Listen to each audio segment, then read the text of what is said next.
Hello, I'm Brigantia Blackbird of Blackbird's Brew. Happy Tuesday and welcome back to Modern Problems, Pagan Solutions. Today we will be discussing the shaming of the idiots.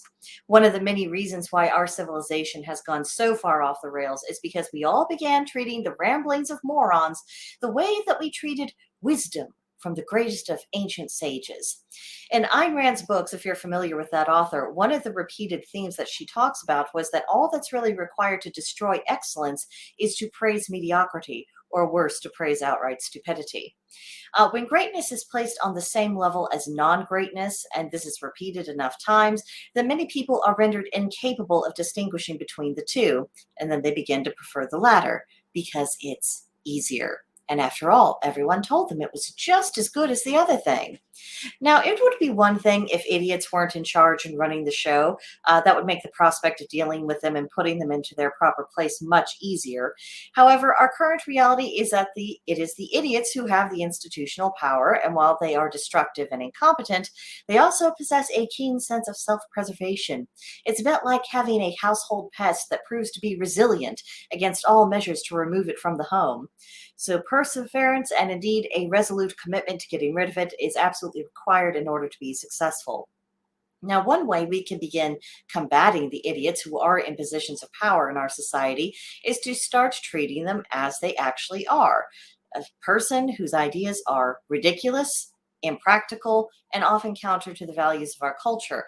Just stop treating them as authority figures, and more importantly, do start treating them like errant employees who need a good ticking off.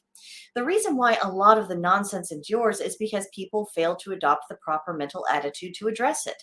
We need to know who is in charge, and we need to know that that person is each and every single one of us, and that the powerful people in the world only derive power from others, and therefore withdrawing our own supply of power from them is a meaningful act.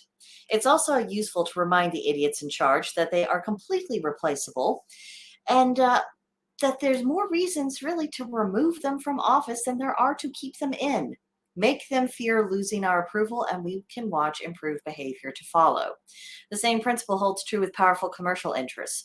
Replace them, fund their competitors, make things yourself, or choose to do without their services or their goods entirely.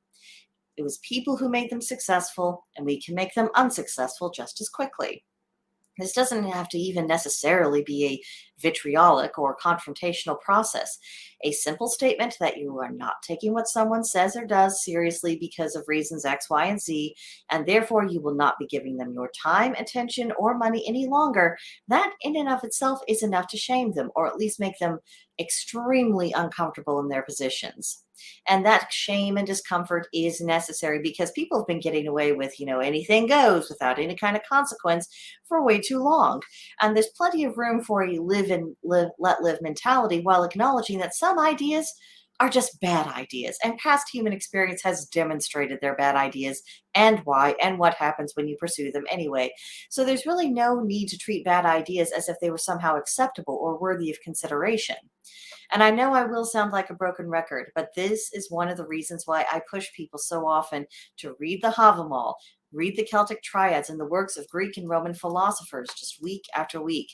The values in these works are not the values of the kind of people who suffered fools. And reading about these values is good in and of itself.